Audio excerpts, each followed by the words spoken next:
Alors en français, on disait c'était plutôt mieux des bureaux paysagers. C'est bien ça, bureau paysager, ça allait ça. C'est français dans le texte? Oui, non, c'est plutôt bien. C'est vrai qu'open space, parce que ça nous venait de là-bas, comme beaucoup de choses, en matière aussi de domotique. C'était venu d'Allemagne d'ailleurs. À l'origine, c'est en Allemagne, c'est un bureau de consultants allemand qui a inventé en fait le bureau paysager open space. Le concept est parti aux États-Unis et nous est revenu un peu modifié, un peu transformé. Oui. Ce qui est intéressant, c'est une enquête Ipsos qui vient de sortir sur les open space, à savoir que selon ce sondage, 54% des salariés souffrent de nuisances en bureau paysager. C'est quoi? C'est de la fatigue, c'est de l'irritabilité, c'est des migraines. Il faut savoir aujourd'hui que 50% des bureaux sont organisés en bureaux paysagers. Donc c'est quand même énorme, 54% de la moitié des bureaux en fait. Peut-être rappeler à l'origine pourquoi ce bureau allemand avait inventé ça, pour plus de convivialité. Puis on gagne de la place. On gagne de la place, voilà. C'est un souci d'économie. On a évalué entre 10 et 40% de mètres carrés gagnés quand on est organisé. Quand on enlève les cloisons. Quand on enlève les cloisons, qu'on met la vilaine plante verte là. Bien sûr. Qu'on enlève les photos des enfants des murs, évidemment il n'y a plus de murs. Donc on gagne entre 10 et 40% des espaces. Les jeunes s'y habituent très vite puisqu'ils n'ont connu que ça. En revanche, les seniors, les plus âgés qui ont connu les petits bureaux individuels ont beaucoup plus de mal à s'adapter. Alors on a rencontré une architecte qui est aussi psychologue du travail. Elle va dans les entreprises où elle va réorganiser les espaces et elle recueille de nombreuses plaintes des employés. Regardez. Qu'est-ce que les gens me disent? Que le bureau paysager, c'est fatigant, bruyant, se sentent un peu perdus et surtout se sentent aplatis, standardisés. Selon la densité, si vous êtes sur un petit plateau paysager avec une équipe où vous connaissez les gens et donc il y a une raison pour que vous soyez tous ensemble, vous supporterez très très bien le bureau ouvert. Le choix de l'open space tel que vous le voyez ici a vraiment correspondu à la volonté de favoriser les échanges, de permettre d'adopter des méthodes de travail plus collaboratives.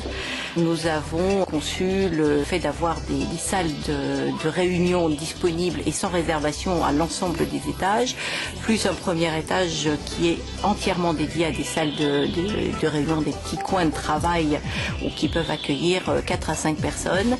Et lorsqu'on a envie effectivement d'échanger de manière plus informelle avec un collègue, on peut le faire autour d'un café ou d'un thé, enfin d'une boisson chaude au point de convivialité, qui là aussi sont présents sur chacun des plateaux. Non, non, non, non, non! Appuyez sur la touche! Voilà! Maintenant, dièse! Dièse! Dièse! Très bien! À votre service! Je disais, à votre service! Si vous êtes avec des gens que vous ne connaissez même pas, avec qui vous ne travaillerez jamais, entassés sur un immense plateau, vous allez tout voir en noir. Et donc là, voir tous les défauts du bureau paysager. Lesquels? Eh bien, la densité, le bruit, l'absence de repères, l'absence de sphère un peu intime. Les gens peuvent passer, vous frôler dans votre dos, ce qui est extrêmement désagréable, passer trop près de vous, ne pas respecter les circulations qui sont un petit peu indiquées. Et puis, par exemple, voir votre écran, c'est-à-dire que vous êtes totalement offert. On peut plus vivre caché, on peut même plus, même ce qu'on fait, ce qu'on pense, ce qu'on écrit, est finalement à la vue et aux oreilles d'ailleurs, si vous parlez, parce qu'on peut prendre des problèmes de téléphone, de tous. C'est vraiment de l'intimité au sens, cette espèce de bulle personnelle qu'on trimballe tous et qui là n'existe plus. Vous êtes un peu comme si vous étiez dans un ascenseur, où quand on est dans un ascenseur, on est serré contre les autres, on essaye de s'abstraire des autres.